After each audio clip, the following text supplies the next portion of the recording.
Now, after we started this discussion with chapter 21 of how we develop these um, best policies, and then we approached the idea of how do we achieve the sustainability? How do we get the caps that we want? Well, then the second part of that, remember, it's setting the caps that help you achieve the sustainability, then finding out how that policy can be formed by the just distribution, right? Which then takes, right? So this is chapter 23. Chapter 24 takes the third part of that process, with the third part of that process again being your market solution. So this one is complicated. What are the policies that we're going to have that ensure that there's some, I don't want to say equal distribution of wealth and income, but what is it that we should have as a policy that helps us determine how this wealth and income, by what process are things distributed? This is important. This distribution is important because it goes closely, it works closely with the idea of the sustainability.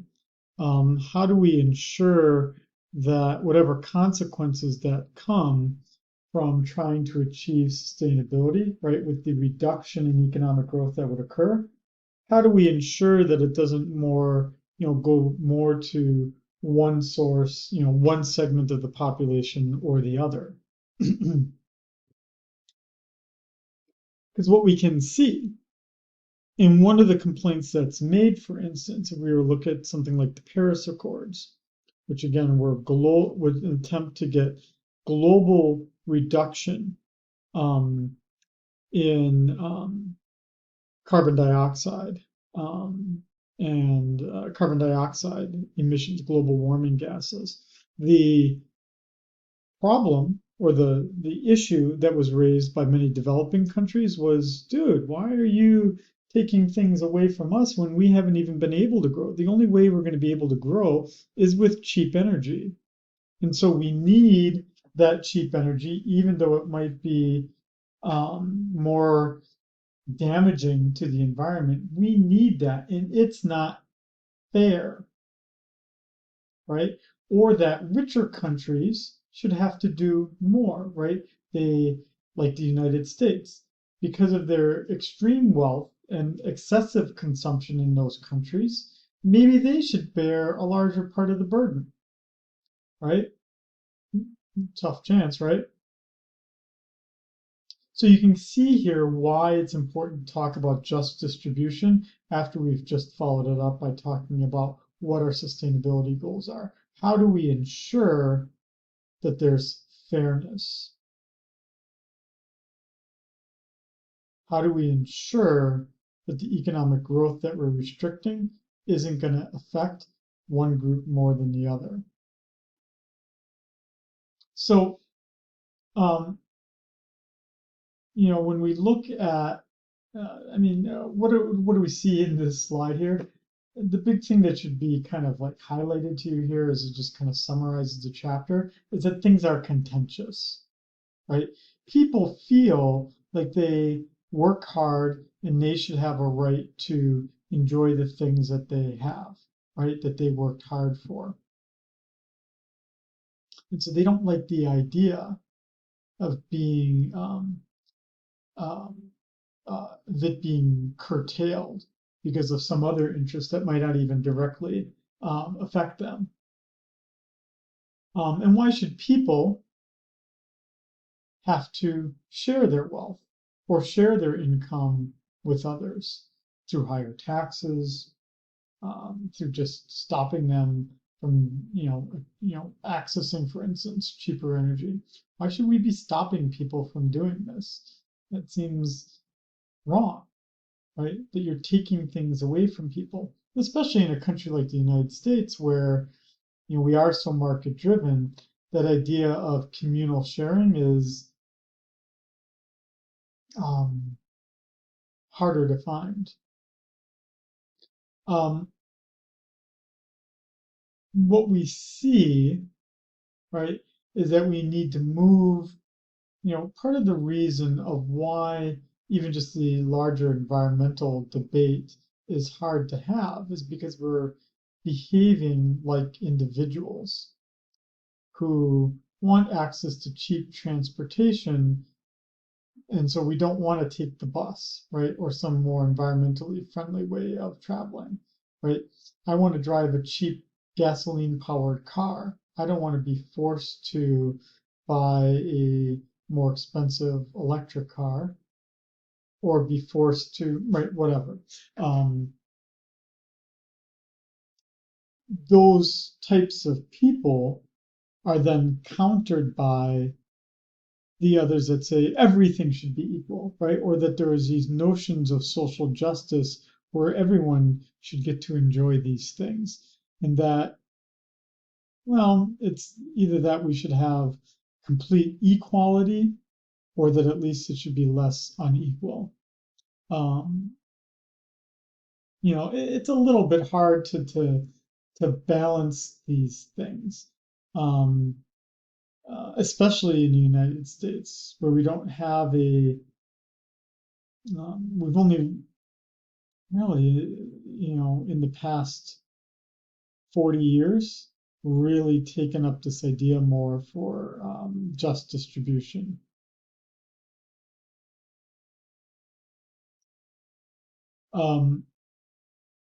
What we see in terms of the scope of these policies, we have to look at both income and wealth, right? We need to think about the things, when we say that someone is poor, yeah, it's useful to talk about what makes them poor in terms of their income.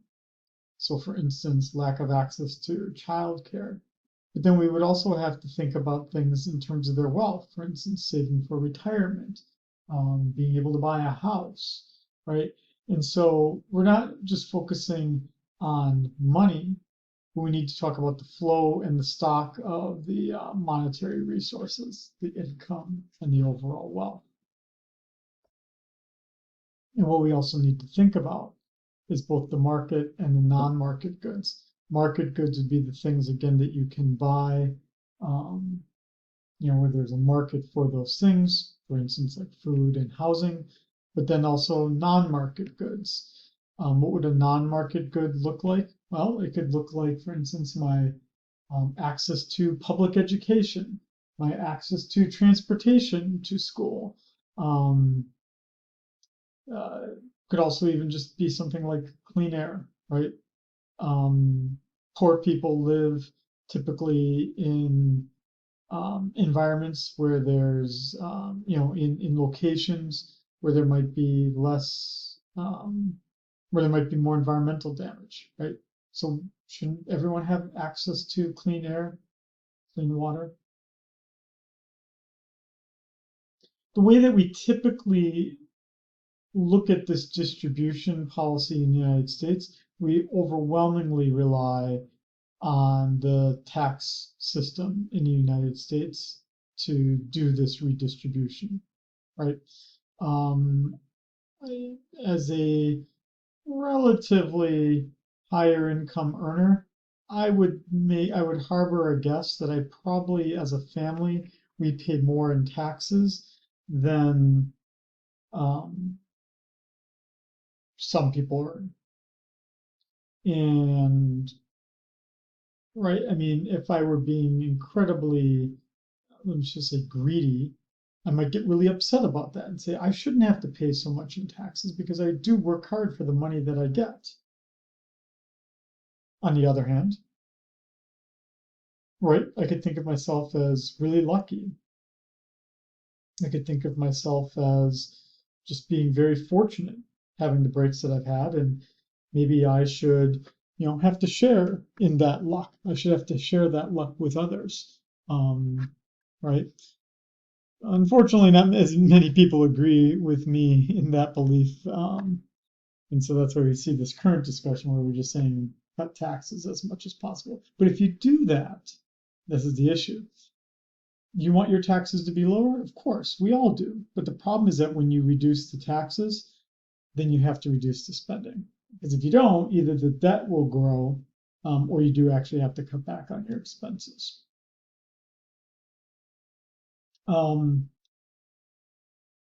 We don't really, in terms of policies, we don't um, stop people from earning too much, both in terms of income and wealth.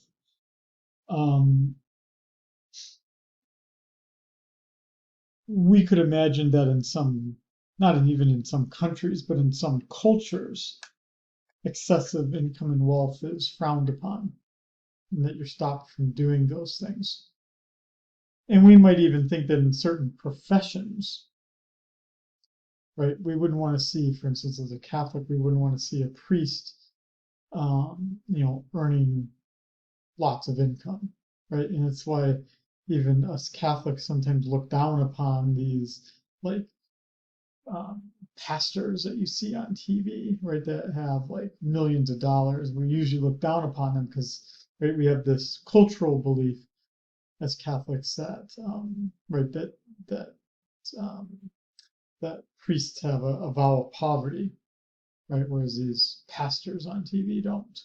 Um, but that's controversial, and that's kind of what the chapter highlights and what this slide highlights is that um, it's and we as a culture, for instance, we there are some people in segments of society that look dismissively at like a Bill Gates or a Zuckerberg or Elon Musk and say they earn so much, they earn like, or CEOs, right, that they earn 5,000 times the amount that the average worker earns, right? And we should think badly about them.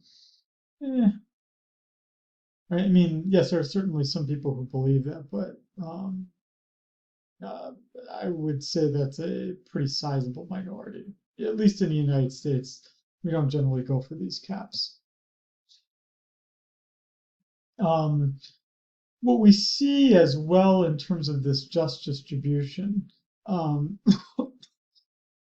is that one reason why sometimes, and we're seeing this especially with the Elon Musk case, one reason why we might be unhappy, and we saw this again at the turn of the 20th century, why we might be unhappy about the Rockefellers or the JP Morgans, or in today's modern era, the Elon Musks having lots of wealth, is that generally with lots of wealth comes lots of political power, right? There's a reason why Zuckerberg's hanging out a lot in Washington, D.C., right? It's because he owns Instagram and Facebook, and they were facing antitrust lawsuits, right? And why Jeff Bezos, right, who had founded Amazon, right, why he took his other ownership property, the Washington Post, and right, had them, I'm not saying as many bad things, right, because that's how they get the things, that's right, how rich people get the things that they want, right, is, converting their wealth into some political power. But then we also see these other things, and we get this thing that came, this concept that came from Thorstein Veblen at the turn of the century called conspicuous consumption. This would be this idea of where you're consuming things only because it shows your status. And we see that, for instance, with something like, for instance, this idea of, why do people buy a new car? Because it shows off the amount of wealth that they have. But then it turns out that people are buying, there's a negative externality to conspicuous consumption, is that people are replacing their cars too frequently. They're leasing cars when they could just keep driving their old car for 15 years. But people aren't doing that the way that they should be, because then it wouldn't show off the way that they want to show off. And so there's obviously an environmental consequence to conspicuous consumption, right? but then there's also this idea too that there's an it also causes people to consume more than they otherwise would. And so we in the United States, as I said, we use the tax system to do this redistribution, and we do it with something called a progressive tax. Now, we do it with a progressive income tax, right? The more you earn as income, the more that you're taxed as a marginal rate. In places other than the United States, there's also what's called a VAT tax, a value added tax. And generally, that national sales tax, what that does is it acts as at least a consumption tax, not necessarily progressive in all places. Progressive would mean that the rate goes up as you consume more and more, or we don't tend to see that. But the only kind of progressive consumption tax we have in the United States is we do have a tax on fuel guzzler cars. Like really, if you buy an overly big car, I think there's like a special higher tax on basically, buying like a Hummer, that kind of thing. I'm not even sure if that tax even exists anymore. But in many Western European countries, there is a progressive consumption tax too. Basically stop people from consuming too much and then use that tax revenue that you get from that consumption and redistribute it to those who don't have as much. That would both redistribute the consumption, but it would also promote that very first part of this, right, beyond just distribution, which would be that environmental sustainability. Again, the reason why we're not achieving that environmental sustainability is people are consuming too much. If we impose this consumption tax, that stops people from consuming too much, which in turn allows you to achieve that sustainability goal. As I just said, we do have a progressive income tax, and that is how we do the redistribution. Things started to change at its peak right before John Kennedy took office. I think the peak marginal tax rate in the United States was something like 95%. Imagine that the very highest income earners in the United States, technically speaking, before you do all your deductions and everything else like that, had a 95% income tax rate. So when JFK took office in the 1960s, he reduced the tax rate by something like 50%. That's pretty amazing, right? But it did start that transition to making the income tax rates less progressive. And economic growth increased. Now, again, some might argue that we reduced it too much. The economy grew too much, which then again hurts your sustainability goal. While we do have a very strong, still to this day, we do have a pretty strong progressive income tax system. In terms of wealth taxes, we don't see as much progressiveness, at least in the United States. The rich in the United States have lots of ways to pass on their wealth to younger generations without having to impose lots of taxes. In Western Europe, though, notably Norway, Spain, they've done a rather good job of having the richest, wealthiest people in those countries pay higher taxes when those people eventually die. And that tax money is then, that taxed wealth is then used to pay for the public goods that encourage future generations to do better, like public schools and other things.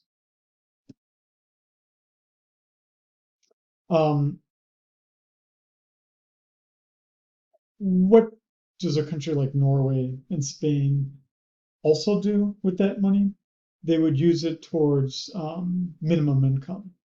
And you've heard about this, at least in the news, and there's even like websites set up for this idea of basic income. that a different way of getting people to um,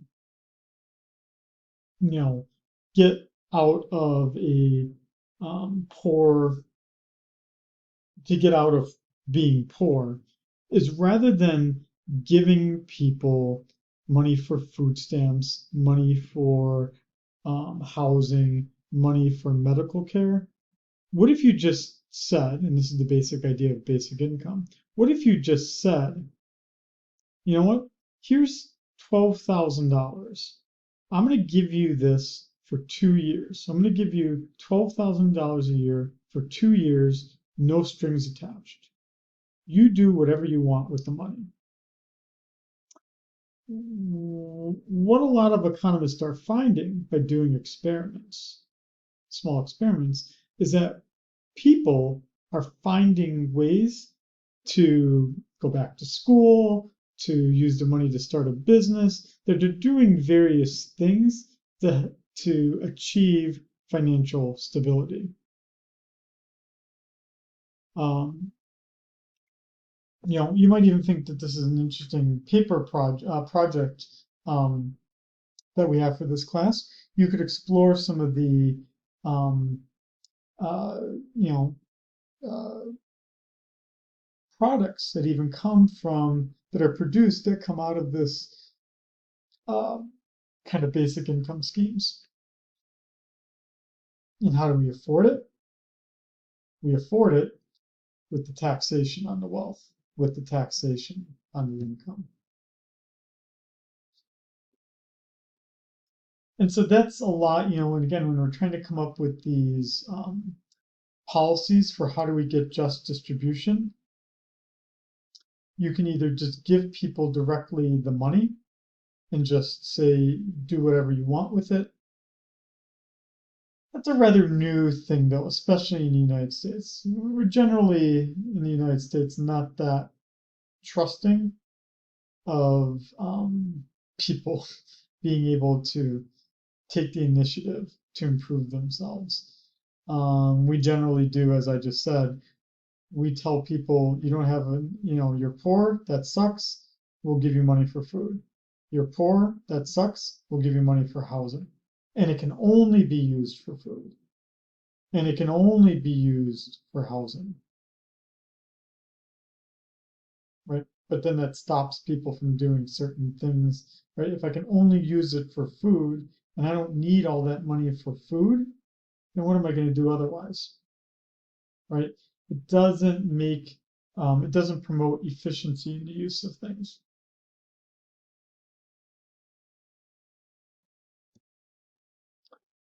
Um, there was this other kind of big trend, maybe of 1970s, 1980s. There's a really big thing where it was employees own stock in the company. They were called these ESOPs. Um, the ESOPs that we have today, we don't have a great deal of them. Probably the big ones would be, what's that guy's name? Red Mill or something where he makes like different grains and stuff like that. Bob Mill or Red Mill or something like that. Um, he died, but he left the company to all the workers. Um, uh, what's another one? I think, well, I mean, my wife is in finance, and she's actually one of the few that are actually never gone public. And the employees basically are partners in the firm, so they basically own the company. Um, what does that do? Like, why do you do that? You do that because it aligns the interest of the workers with the interest of the business, because they're the ones that have the direct incentive to do what's best for the business by owning part of the company. And that caused this big thing. If for anyone that works at like a big corporation, McDonald's, Walmart, just as two examples, what you'll see is that you can oftentimes use a portion of your income. They'll encourage you to buy stock in the company. And like at Walmart, for instance, in the break room, they even list what the current share price is, right? Because they want to align what you do as a worker with what the owner's interests are. That doesn't always work out well, though, because the bad example we have of an ESOP would be something like Enron, where people got really, really greedy and it caused the fall of the company. And also the fall of the company called Arthur Andersen, which was the accounting firm for Enron, which went out of business as well. The other option we see instead of employee stock ownership plan ESOPs is we have community CSOPs, community stakeholder ownership plans, where the community owns the local business. We have a bunch of those in Hawaii here. For instance, it's a co-op, a CSOP for the electric company on the island of Kauai. I think there used to be a ferry here in Hawaii that was actually owned by locals. But what it does, right, is it makes sure that that business then operates in the best interests of the community and not necessarily always with the bottom line. These ideas, though, of ESOPs and CSOPs, I'll admit they're more the exception than the rule. They try to exist with the market system, but for the most part, they're unique. They are the minority way of businesses being run. And then the kind of the final part of this is this idea of rent and land ownership. Right? It's this idea of like, you know, how do people become wealthy? Well, a lot of people will tell you that people become wealthy by owning their own home or by owning land, and that you'll always be poor if you rent. Well, it's not always the case. But it's, you know, this idea dates back to the early 1900s. And by the way, this slider here is your inspiration for the board game of Monopoly, right? If you think about that board game, how do you get rich? You get rich by buying houses, buying properties, buying houses, buying hotels. If you don't buy properties, right, you will go bankrupt, right? And in essence, the board game of Monopoly pushes this idea that you know, you need to buy as much as possible. Now, the bad thing, right, is that if people accumulate as much land as possible and as many homes as possible, that makes it more difficult for everyone to be able to own a home or for everyone to be able to own land. Right? What did we see, especially after 2008, 2009 financial crisis, is that people bought up large amounts of homes, apartment complexes and whatnot, and they're forcing people to stay in these rental units, right? And people don't feel like they can ever buy a home because, right, even if they found something cheap enough, one of these investors will swoop in and buy it from them. And we do that because there's no limits. So what could you do? You could tax the rent that's coming in, or you could tax the land, or in the case of Hawaii, we actually are trying to come up with this policy of how do you tax empty homes. People that own a home that are waiting to rent it out, but they're not going to sell it even though they're not using it anymore. We want to have people be able to own homes, so we should tax them if it's an empty home. Apparently, Vancouver does it, and Hawaii is taking the idea from Vancouver. This other idea that we see is, and this is a famous example here, is that Alaska has a lot of natural wealth in the form of oil. It also has a lot of ecological diversity, but it also has a lot of native Alaskans, right? Which there's a great deal of poverty as well in Alaska. And so the idea was we want the oil, this is the idea in the 1970s. We want the oil out of Alaska. We want to have our own source of oil. The only way that the Alaskans then are going to be willing to give up their oil is if the people have an incentive to allow the oil companies to drill for it. And they do. That would be called the Alaska Permanent Fund. So what it does is it pays a dividend. I think it's about $1,000 if I'm not mistaken. Let's see here. Where's my mouse?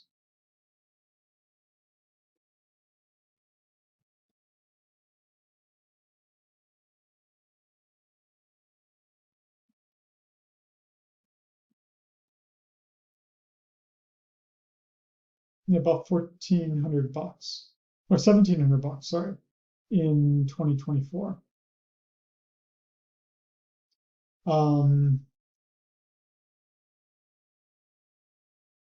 Yeah. Right. So Alaskans have people of Alaska have it makes them less concerned about the drilling that occurs there because they're going to get this, you know, $1,700 a year, somewhere between $1,000 and $2,000 a year.